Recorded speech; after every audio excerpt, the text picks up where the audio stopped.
Hello everyone, welcome and thank you for joining. We're in this video. If the title didn't give it away already, we're going to be looking at some of the upcoming changes scheduled for December the 7th that Bungie announced in their most recent TWAB. I'm not going to be covering all the TWAB, but rather just a few specific parts that could or will influence damage and DPS results and choices, etc. And I'm also going to do a few quick calculated predictions for some weapons. So let's just get started.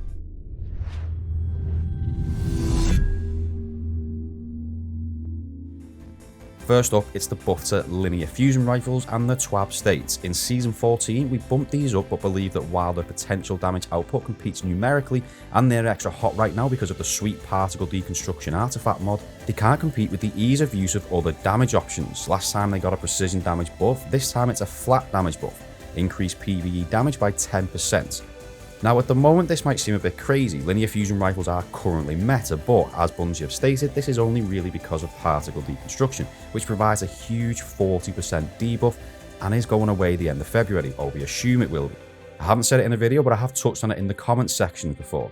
I'm not sure if linear fusion rifles will be favourable once the seasonal mod does go away, but this 10% might just tip the scales. I'm fairly confident Reed's Regret with triple tap and firing line will be able to compete near the top with just over around 50,000 DPS, but for Threaded Needle with Vorpal, I'm unsure. So let's take a look at some quick example numbers. Current base values for Threaded Needle with liquid coils and a major spec mod is only 47,414 damage per round. Apply 10% for the buff and that increases to 52,155.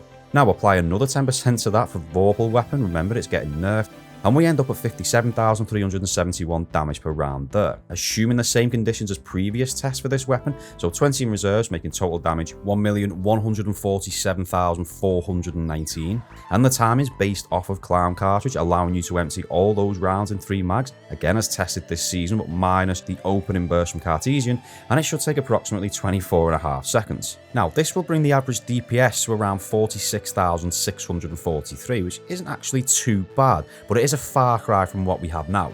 I'd say this 10% is absolutely needed, and it is a nice surprise. I wasn't expecting Bungie to do that. I strongly expect that this will allow a well-rolled Reed's Regret to remain as an excellent choice for DPS, and not just because of firing line but also triple tap.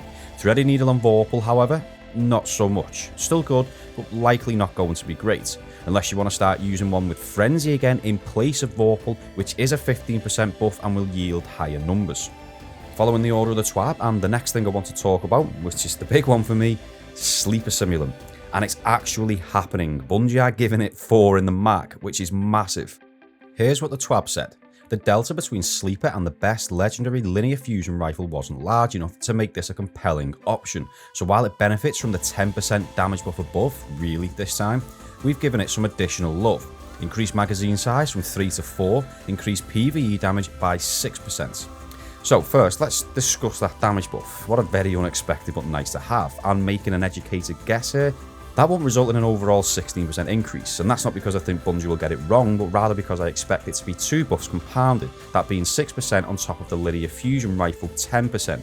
So for example, current damage per round for Sleeper with no particle deconstruction is 70,595, add 10% for the generic linear fusion rifle buff, and it goes up to 77,655, add the separate 6% buff specific to Sleeper, and that's now 82,314, which is actually 16.6%.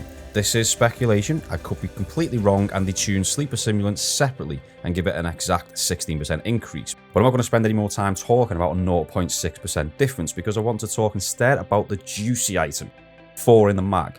Now, when I started this video, I did tell myself I'm going to keep it as simple and short as possible, and I definitely won't include any graphs, but I caved. So here's a graph of Sleeper Simulant in its current form. No particle deconstruction, 4 magazines of 3 at 70,595 damage per round, as discussed, so total damage of 847,140. There was a single round in the final mag, but that's been omitted. And coming onto screen now is a simulated 4 in the mag with the damage buff, and it looks like it should be a significant improvement. The main factor here contributing to this difference is of course 4 in the mag, while the 16% damage buff is helping new Sleeper maintain a small lead after reloading.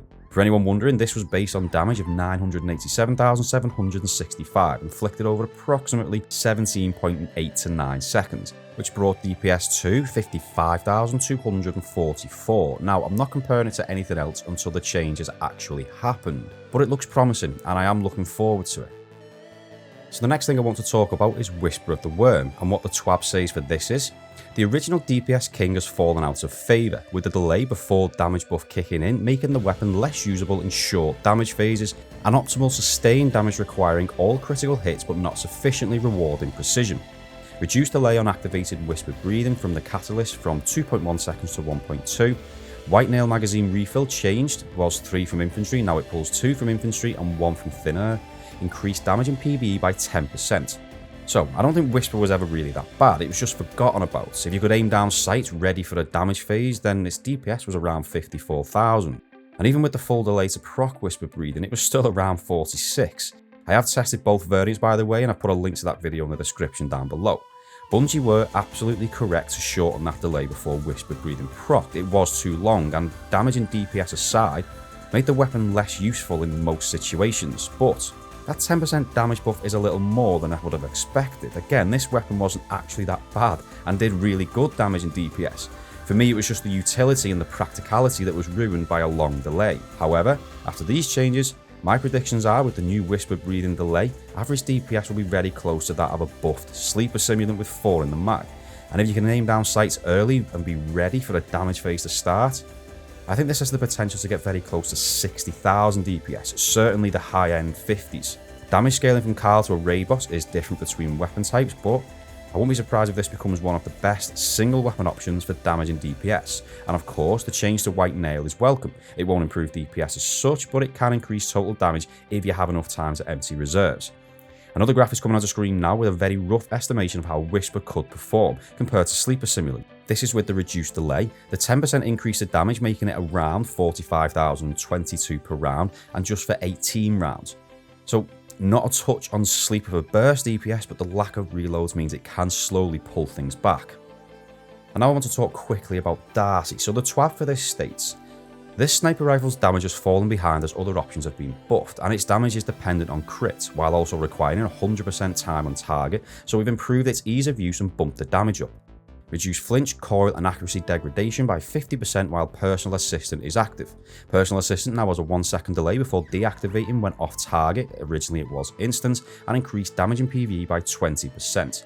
So, the first 2 points are very helpful, and it feels like Bungie have put some thought and testing into this one. A 140 RPM sniper can be hard to hit all shots at max or close to max fire rate, so the reduced flinch, recoil and accuracy degradation should help there, but the big change is Personal Assistant no longer deactivating as soon as the reticle moves off the target. This was a really bad flaw with this gun, where you'd shoot a target in the head, the recoil would kick the sights off the target, and then you'd have to wait for Personal Assistant to activate again. Very frustrating, so I'm glad to see that's fixed. The damage buff though, I don't think this would be enough to warrant its use as an exotic in the heavy slot, but it's not necessarily a damage buff that it needs. We already have a heavy exotic sniper for damage and DPS in the form of Whisper of the Worm. What I'd like to see D.A.R.C.I get is some form of extra utility. Maybe allow it to intrinsically stun a particular type of champion and tweak the exotic perk so that Personal Assistant also applies a very small debuff to the target that you're aiming at, and not much, just 5%, so that allies can do more damage to that target. I'm just pulling ideas out of thin air here, but I'd rather see something like that for D.A.R.C.I than another damage buff. Let me know in the comments if you have any interesting ideas for this weapon. Next up, I'm moving on to the perks, it's Vorpal Weapon. And the TWAB for this states, a perk that grants 15% bonus damage against all targets I'm going to use my heavy on. This was a non-choice and sucked the air out the room for other damage perks. At the same time, it was failing its original role, giving players a reason to run a primary weapon against tough targets. Was 15% damage on all weapons, it's now 10% on heavies, 15% on special, 20% on primary. No change to damage versus players in super. Well, the 20% buff for primaries is very nice and welcome and helps it serve its purpose that Bungie have said it's for, but the small nerf for heavies? Really? Vorpal wasn't overpowered or broken on heavy weapons, and Bungie have said it themselves, this was just to give other perks a chance. So they've just looked at data, noticed that it was one of the most commonly used perks and decided to make it worse so less players would use it. I know it's only a small change, but it feels like the wrong way to address this problem. What I would have preferred to see is an improvement to alternative and equivalent perks. So, Frenzy, give that its 20% buff back. It never needed to be nerfed in the first place and was nerfed for the same reason as Vorpal's being nerfed now. 20% against all targets with quicker reloads and improved handling might sound like a lot, but it takes half a day to proc, which is the price to pay for those benefits. Firing line, that could be changed so you only need to be stood near one player, making it a lot more practical and accessible when playing things solo with matchmaking. Alternatives to Vorpal Weapon? Well, I've just named 2 of them, and there are others depending on the weapon type. Swords, for example, often come with Whirlwind Blade. Some machine guns can roll with high impact reserves as a good alternative. Rocket launchers have a lot of other damage boosting perks depending on what it is, such as cluster bombs, explosive light, lasting impression, etc. The point I'm making is, there are alternatives that can increase damage output, and this isn't going to ruin anything that has Vorpal Weapon. It will still be a desirable perk, and I'll personally still use it myself as well. I just don't really agree with how Bungie have dealt with the problem. If you can call a perk being too popular a problem, it wasn't unbalanced. Unfortunately, this does mean an awful lot of testing results and numbers on the channel from Season of the Chosen, Season of the Splicer, and now Season of the Lost are going to be invalid, so be aware of that if you do like to go back and reference those slightly older videos. Now, they are the main points I wanted to talk about. There are a couple of other changes that I'm just going to express a very quick opinion on. Shotguns. I think slug shotguns will still be excellent for PvE damage and DPS, especially paired with Anarchy despite that nerf. And I do plan to do a quick comparison video between them and pellet shotguns at some point this season. Whirlwind Blade. I don't think this is going to make a great deal of difference, personally. Yes, burst DPS will suffer a little bit, but ultimately, swords should still be one of the best DPS weapons in the game.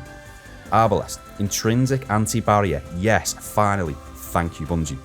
Leviathan's Breath. Really looking forward to pulling this out the vault and using it again. I don't expect this to be ideal for anything like DPS, but I just want to shoot some ads with it. Adrenaline Junkie. I have very few weapons with this perk as I've spent most of the season sharding anything that rolled with it, but a grenade orientated swashbuckler, if I'm understanding this correctly, should make it a top tier perk. And finally, Pulse Monitor. Activation change from 90% health to 30% shield, so basically less damage is required to proc this.